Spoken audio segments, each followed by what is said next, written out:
Welcome back to my series where I'm trying to perfect the art of making kombucha. In my previous video, I began my kombucha journey by creating my first batch of kombucha, using the starter given to me by a friend who works in a Michelin star restaurant, Evid, here in Seoul. I started off with the initial recipe that I kind of made up, using 10 grams of green tea and 100 grams of sugar for every liter of water, and of course, a kombucha SCOBY. The kombucha fermented very well, better than I expected, and I bottled half of it with some pomegranate juice that I bought from the store, and then some bottles of just the kombucha with a little extra sugar to help get some carbonation in the drink. We did manage to get a nice carbonated pomegranate kombucha by the end of the video, however the plain kombucha just seemed to not want to carbonate as fast. Well, fast forward a few more days from the end of that video, and now I wanted to see if my plain kombucha had finally carbonated. This has been sitting under the cabinet for probably like 3 days now to carbonate, and I've been out of town. I've come back. Time to open this. I put these in the fridge last night to cool off. I have another one in there as well, but let's give this one a try. Hopefully it's nice and carbonated. I added an extra tablespoon of sugar for carbonation because it seems like maybe it wasn't really enough sugar in there.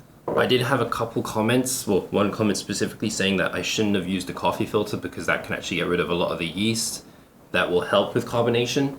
But then I looked it up and it said a coffee filter shouldn't remove yeast because yeast is like literally microscopic and can easily pass through a coffee filter. But for the next batch in this video, we'll try it out without using a coffee filter and we'll see if it makes any difference. But let's open this one first.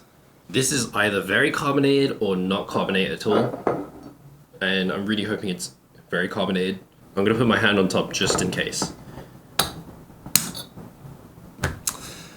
And that's not very carbonated at all. Let's try the other bottle. So the other bottle, this one was prepared the exact same way, the exact same process, using a coffee filter, so let's try it out. It's still not as good. We do have some SCOBY forming in there though, so I guess I can still use these as starter or just drink these flat, but let's give one a taste actually.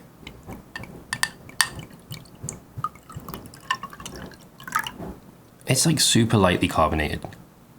I guess it's like, it has carbonated a little bit.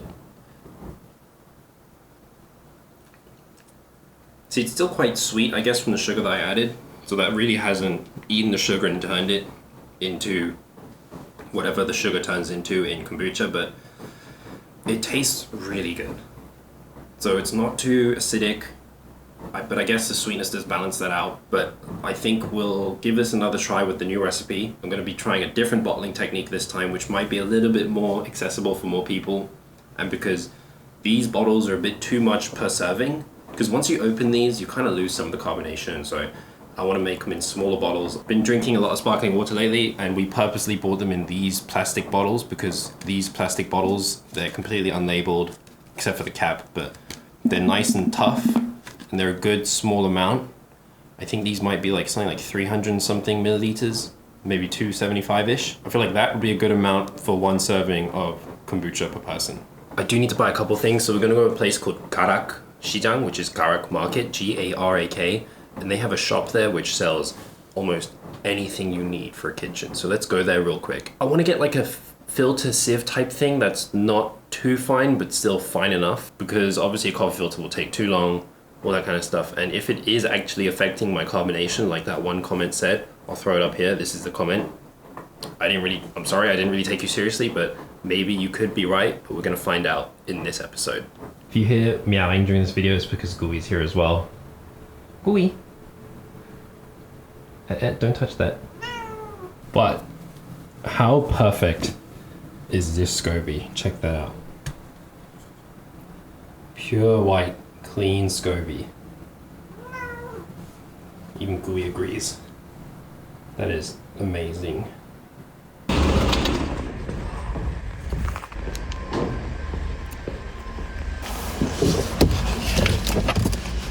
This is one of my favorite places to go shopping for kitchen stuff, and Garak Shijang is one of the big markets here in Seoul which just kind of specializes in just like fresh produce and commercial kitchenware type stuff, and this store is pretty big, probably the best one that I've ever seen.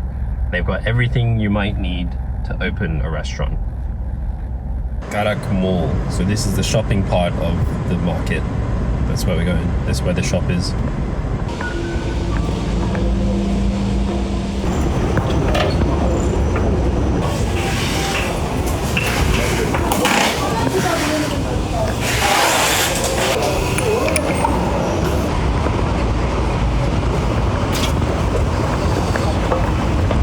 is the store that we're gonna go to.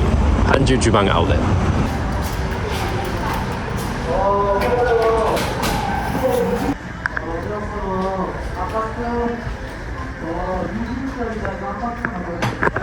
It's just endless kitchen products. So I'm here looking for a filter and a funnel, and maybe an extra bowl or two. So let's go look for those now. I do need one of these. A very big measuring jug. So 4 liters, that should do good. 13,000 won, what is that like? About $10? Perfect.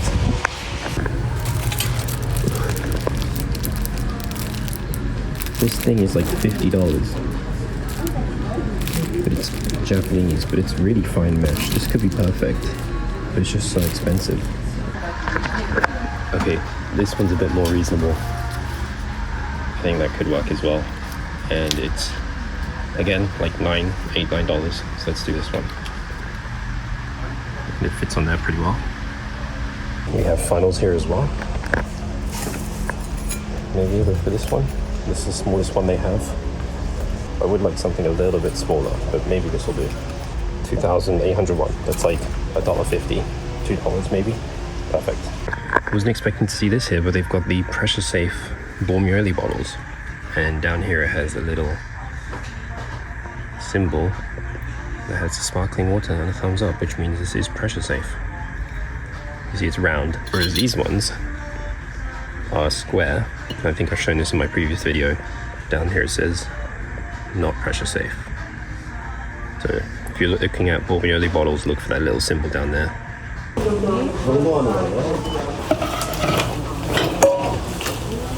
I also picked up a mixing bowl because I just need one, and then a thermometer pen just to make it easier to keep track of temperatures for my kombucha. And so I got everything I need, so let's go home. All this in total, maybe about $30, 35-ish, probably like 35-ish. Not bad. This is all pretty high quality stuff too. Parking was like 30 cents, but free because I bought some stuff and I had the receipt, so I get free parking here as well, so that's good. Now let's head home and continue on with our kombucha journey. So this is our 5% sugar kombucha, and it's been going for like, I want to say like 4 or 5 days now. So let's also make a few more batches of pomegranate kombucha and then just some ordinary plain flavored kombucha as well. And then we'll make another batch, which will be like recipe number 3. Come on, up here. Come here. Up. Good girl. We'll start off with the pomegranate kombucha. I've got 2 liters in here, I think. So I'm gonna add, let's do 150 grams of pomegranate this time.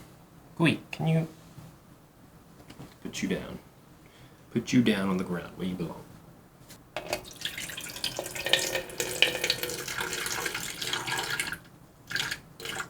Again, I'm using my organic pomegranate juice, 100% pomegranate juice. This stuff turned out really well in the last batch, so let's try it again. This time I'll do 850 grams of kombucha, so that it rounds up to about 1 liter. Not running it through a coffee filter this time, instead just pouring it through a fine mesh sieve.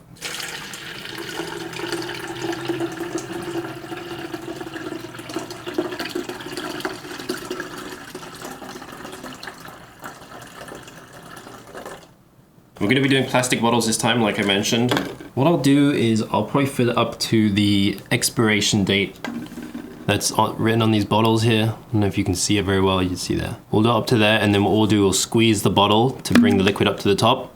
And then as that carbonates, it should basically push the bottle back out so it looks normal, and then carbonate a bit. By using plastic, we can feel how much carbonation there is by just squeezing the bottle. And this should be a lot safer than glass because these can't really explode. They can just expand, but apparently they can hold more pressure too.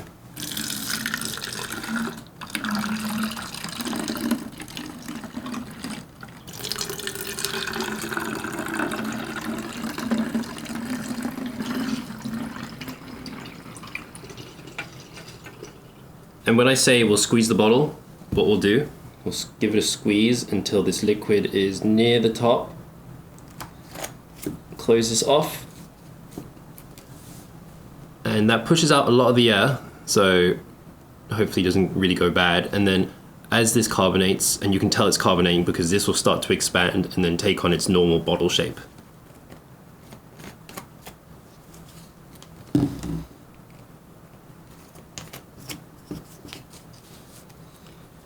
And we'll give these maybe 2 or 3 days.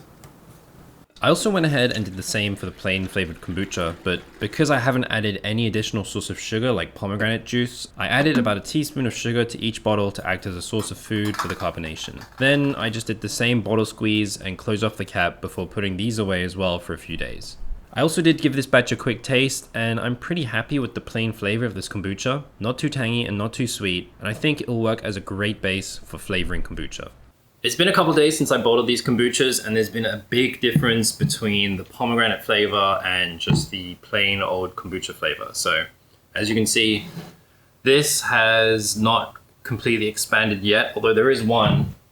This one has completely expanded, but it's not very sort of firm yet, so it hasn't really completely carbonated. But the pomegranate one is getting there. I think this might be carbonated now. I actually had 3 of these, but now I only have 1, and let me explain. I recently went to go visit a kombucha factory, this company in Korea called 26 Tea House. They make their product June kombucha, which I have some here, and this is quite possibly the tastiest kombucha that I've ever had. They were kind enough to let me like tour around the factory and ask loads of questions and learn so much about how to make kombucha, and I swear like their kombucha is on the next level compared to mine. But I gave them 2 bottles of my pomegranate kombucha.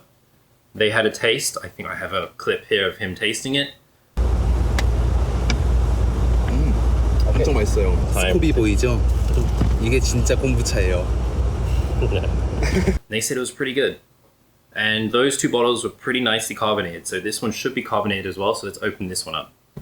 I have refrigerated this one before opening this. So it should keep a lot of the carbonation in the bottle, in the drink, instead of like exploding out. So let's open it.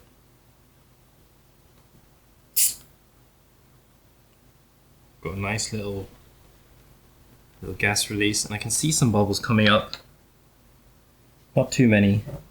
Maybe this does need to go a bit longer, but let's pour this out. Let's give it a try.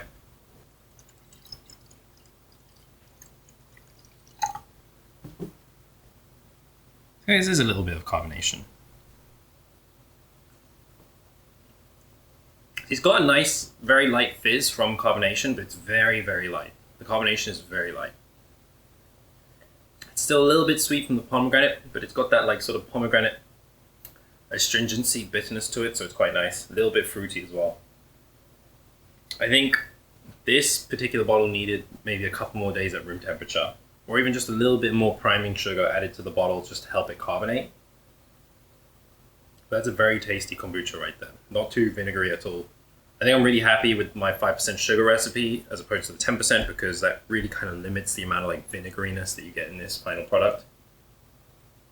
We've got to wait a couple more days for these to carbonate, and then we can move on to the next recipe experiment that we're going to do with kombucha. It's probably been about a week and a half, maybe even 2 weeks since I bottled this plain kombucha in the plastic bottles, and I checked it before, it wasn't carbonated, and then I added more sugar to it, closed it up again, let it sit for probably 5, maybe 6 days. I'm not too sure. I can probably double check that, but it's re-inflated again and it's fairly firm.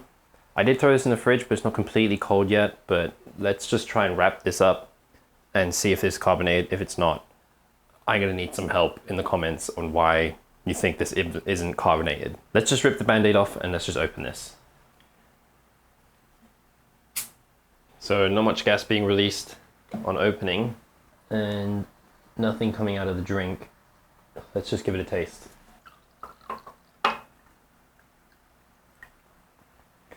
When I pour it though, a bit of bubbles are coming out. So it is kind of very lightly carbonated. I think maybe I need to add just more sugar and just let this carbonate for maybe longer, or it just needs more sugar.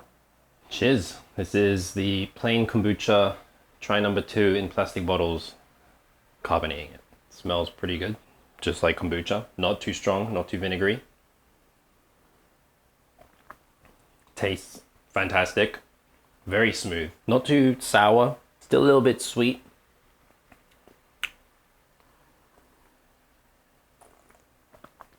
I'd say it's still very enjoyable, even with this very light carbonation. That's going to wrap it up for this episode. For the next one, I'm going to work on infusing stuff into my kombucha. Not just adding juice, but actually infusing flavors. So make sure you subscribe to see that next video.